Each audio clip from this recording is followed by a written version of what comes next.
le journal.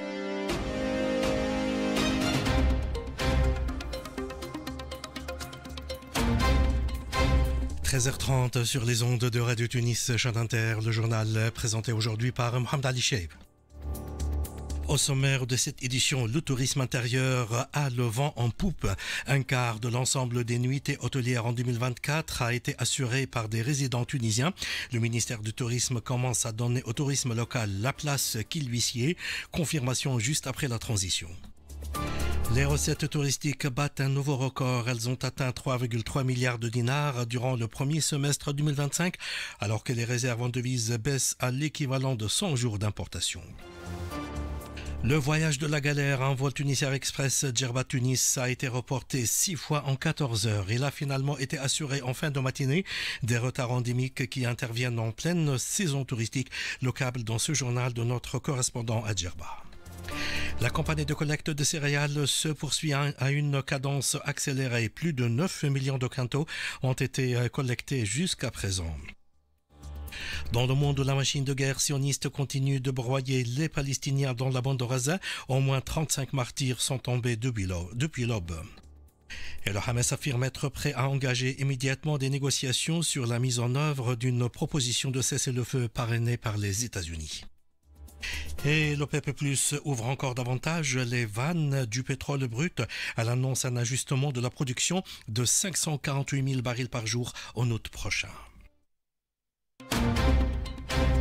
Madame, Monsieur, bonjour. Le tourisme intérieur en Tunisie, véritable locomotive d'un secteur en pleine croissance. En 2024, 2,5 millions de Tunisiens ont voyagé dans leur propre pays, représentant ainsi 20% du total des visiteurs. Une dynamique en pleine croissance que le ministère du Tourisme ambitionne de porter à 30 voire 50% à l'image des grandes destinations où le tourisme local joue un rôle clé. Avec plus de 6 millions de nuitées, soit un quart de l'ensemble des nuitées hôtelières et 38% des arrivées totales assurées par des résidents tunisiens, notamment attirés par les formules One Day Use, le tourisme intérieur s'impose désormais comme un pilier stratégique du secteur. Wahid Ajayat, chargé de mission auprès du ministre du Tourisme, au micro de Zainab Fès. 2,5 millions de Tunisiens qui représentent le total des visiteurs, ce qui correspond concrètement à 20% du total de la population touristique en Tunisie. Donc c'est 1/5, c'est très important. L'ambition du ministère du Tourisme, c'est celle de faire évoluer le 1/5 vers 30% et 50% comme l'ensemble des destinations qui se prévalent d'être des destinations touristiques et pour lesquelles le tourisme intérieur a une place très importante. Nous avons totalisé 6 millions de nuitées au terme de l'année 2024 et ceci représente plus de 25% du total des nuitées enregistrées dans le parc hôtelier dans sa globalité. Et en matière d'arrivée, il y a 38%, donc des résidents tunisiens qui ont fait le déplacement dans des hôtels pour passer la journée. Aujourd'hui, le One Day Use est à ses tendances. Donc, ces 38% des arrivées, ce sont des Tunisiens et les 25%, ce sont les nuitées dans les hôtels. Donc, pour vraiment asseoir la place du tourisme intérieur, pour pouvoir répondre aux attentes du Tunisien, de la famille tunisienne, en étudiant davantage son pouvoir d'achat et en corrélation avec un produit qui va répondre à ses attentes pour promouvoir le tourisme intérieur dans notre pays. Et pour gagner le pari de la destination Tunisie, revenue en vogue sur le registre des tours opérateurs, notre pays doit améliorer ses infrastructures routières et aériennes et surtout en finir avec les retards et les annulations de vols qui nuisent à son image. Le point avec notre correspondant Lahda Swid. Les passagers du vol interne Tunis-Djerba UG 400 assuré par Tunisia Express et programmé pour hier soir à 21h se souviendront longtemps de la nuit blanche qu'ils ont passée étendue à même le dallage de l'aéroport. Leurs familles et leurs réceptionnistes à l'aéroport de Djerba, idem. Le vol a été reporté 6 fois pour ne décoller que ce matin à 11h, accusant un retard de 14 heures, une attitude pour le moins qu'on puisse dire désinvolte et irresponsable. Et toujours à propos de tourisme, les recettes touristiques ont enregistré une augmentation de 8,5% durant le premier semestre 2025. Elles sont passées de 3 milliards de dinars au cours des 6 premiers mois 2024 à 3,3 milliards de dinars actuellement. En ce qui concerne les services de la dette extérieure cumulée, ils ont progressé légèrement de 2,3% à 8,2 milliards de dinars au 30 juin. La Banque centrale a en outre fait état d'une baisse des réserves en devises de près de 5%. À près de 23 milliards de dinars, l'équivalent de 100 jours d'importation contre 110 jours d'importation une année auparavant. Les PME tunisiennes face aux défis de l'innovation et de la décarbonation, elles doivent aujourd'hui se transformer pour s'adapter à un environnement économique en pleine mutation et rester compétitives. À l'occasion de la célébration cette semaine des 30 ans du programme de mise à niveau des PME, Samia Majoul, président de l'UTICA, a lancé un appel au gouvernement. Il plaide pour la mise en place d'une vision claire et ambitieuse pour accompagner les entreprises, relancer l'économie nationale, et créer de la richesse et stimuler la croissance. Samia Majoul, président de l'UTICA. En 2025, d'autres défis s'imposent à nous. La transition numérique, la digitalisation des chaînes de valeur, mais aussi la transition énergétique, la montée des exigences environnementales. C'est pourquoi nous appelons à la mise en place d'une nouvelle génération 2.0 du programme de mise à niveau, plus ciblée, plus flexible, plus réactive, avec une gouvernance transparente, des indicateurs d'impact et une évaluation régulière. Cette nouvelle génération serait centrée sur l'industrie 4.0 et la digitalisation. L'économie bleue, l'économie verte, le renforcement de la résilience des PME, la conquête de nouveaux marchés et surtout l'intégration de la jeunesse, des start-up et des régions dans cette nouvelle dynamique. Pour cela, nous avons besoin d'un cadre réglementaire souple et incitatif, d'un climat des affaires stable, attractif et compétitif, d'une politique industrielle cohérente et surtout avec un plan de relance pour l'économie tunisienne. On en a vraiment besoin. La campagne de collecte de céréales a franchi un cap important. À la date du 3 juillet, plus de 9 millions de quintaux ont été collectés, soit plus de 75% des superficies moissonnées, estimées à 670 000 hectares. Le taux de collecte a donc atteint actuellement entre 65 et 70%, et la campagne 2025 pourrait aboutir à un total de 11,5 millions de quintaux collectés. À l'échelle régionale, c'est le gouvernorat de Béja qui se classe en première position. Il est suivi par Bizerte, Siliana Jendouba et le KEF. L'engagement de la Tunisie en faveur d'un secteur du froid plus durable et plus responsable se concrétise à travers la mise en œuvre de la stratégie nationale de réduction de la consommation des hydrochlorofluorocarbures, le HCFC. Il s'agit de substances qui appauvrissent la couche d'ozone et contribuent au réchauffement climatique. Dans ce cadre, un système national de récupération, de recyclage et de régénération des fluides frigorigènes fluorés est actuellement mis en place par l'unité nationale ozone relevant de l'Agence nationale de protection de l'environnement en collaboration avec l'ONUDI. Ce système permettra à la Tunisie de récupérer ses réfrigérants et de les réutiliser dans les systèmes de réfrigération et de climatisation. Ce système aura un impact positif à la fois sur le plan environnemental et économique en soutenant la transition vers une économie circulaire. Youssef Hamami, coordinateur national de l'unité ozone en Tunisie, au micro de Raja Benhamar.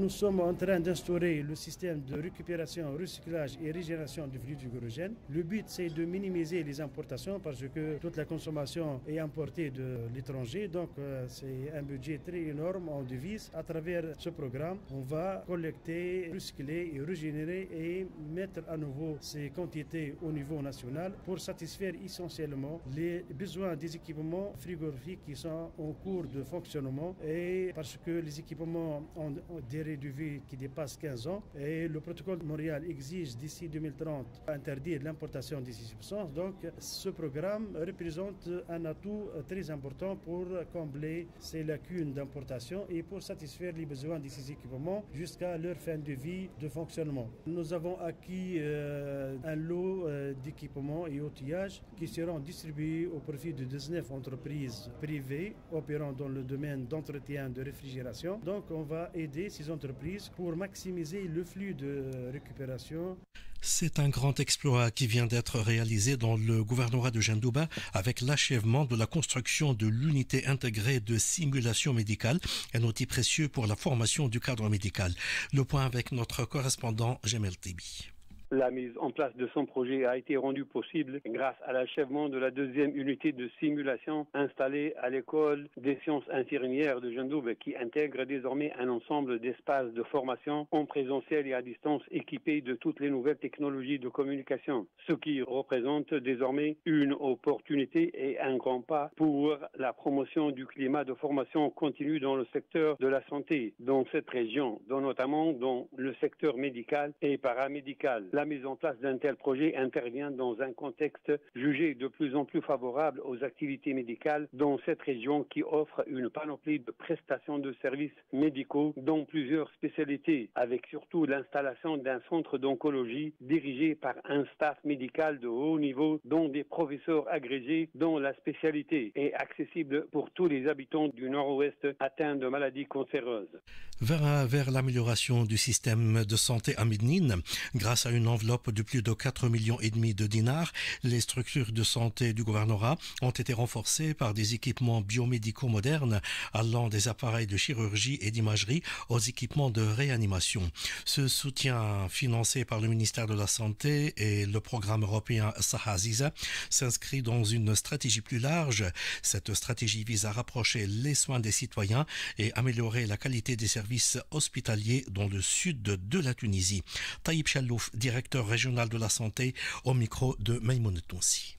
Durant l'année 2025, on a renforcé toutes les structures sanitaires par différents équipements de haute qualité. Ces équipements, donc, ils sont évalués à un coût d'environ 4,5 milliards dans la région de Médine, et ces équipements, donc, ils sont répartis dans les différentes structures, l'hôpital universitaire de Médine, l'hôpital régional de Gerba, l'hôpital de Zardis, l'hôpital de Belgarden et les différents hôpitaux de circonscription et les structures sanitaires de première ligne. Ces équipements, donc, ils ont touché pratiquement tous les services. À titre d'exemple, des équipements de réanimation pour les services de réanimation des urgences, des équipements de chirurgie moderne en ophtalmologie, des équipements en anatomopathologie, des équipements de haute gamme en cardiologie, en exploration échographique, en gynécologie obstétrique. Et on est actuellement en cours d'installation d'un scanner à l'hôpital de Zarzis à un coût d'environ 1,7 milliard.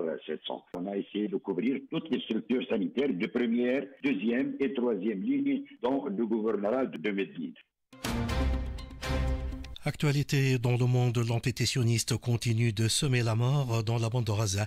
La défense civile de Gaza a fait état de 35 martyrs et des dizaines de blessés dans différentes opérations militaires israéliennes menées depuis l'aube à travers le territoire palestinien. Les frappes aériennes ont visé 2 écoles de Gazaville qui abritaient des déplacés. Au total, plus de 57 000 Palestiniens, majoritairement des civils, ont été tués dans la guerre génocidaire menée par Israël depuis le 7 octobre 2023 dans la bande de Gaza. Selon l'ONU, plus de 600 Palestiniens ont été tués et plus de 4000 autres blessés en cherchant à obtenir de l'aide humanitaire depuis le 17 mai sur des sites de distribution alimentaire. Ces sites sont gérés par la Fondation humanitaire de Gaza, la GHF, une entité privée financée par les États-Unis et Israël. Une enquête de France 24 révèle que ce dispositif controversé est géré par des anciens militaires, des ex-officiers du renseignement et des chrétiens évangéliques. Sur le plan politique, le Hamas a affirmé hier soir être prêt à engager immédiatement des négociations sur la mise en œuvre d'une proposition de cessez-le-feu parrainée par les États-Unis. La proposition a été transmise au mouvement palestinien par la médiation du Qatar et de l'Égypte. Cette annonce du Hamas intervient avant un déplacement ce lundi à Washington du Premier ministre israélien pour rencontrer Donald Trump.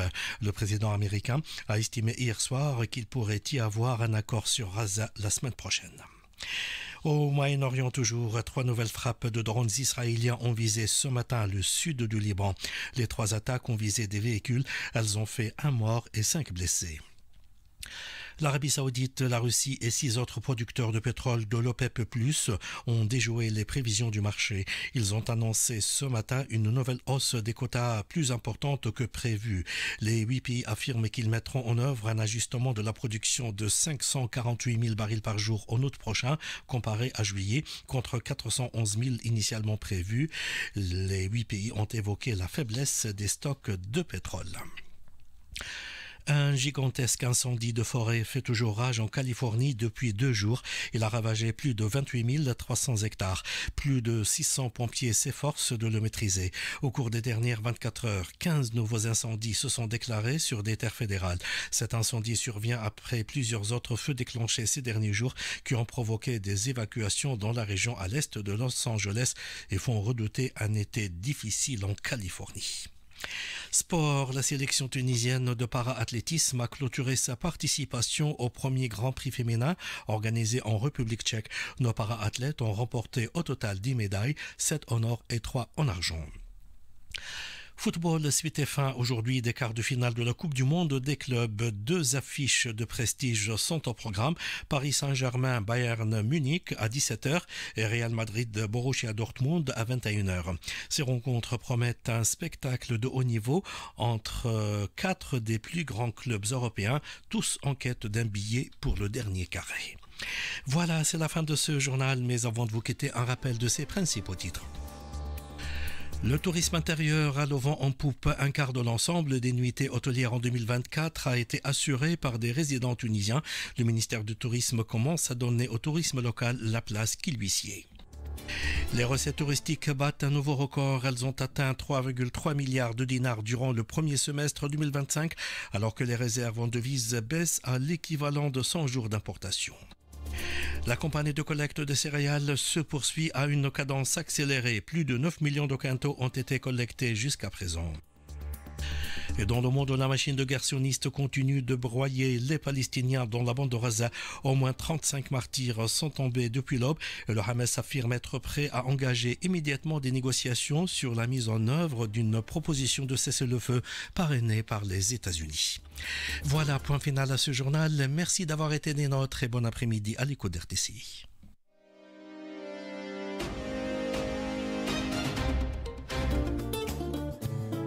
RTCI, la plus belle des radios.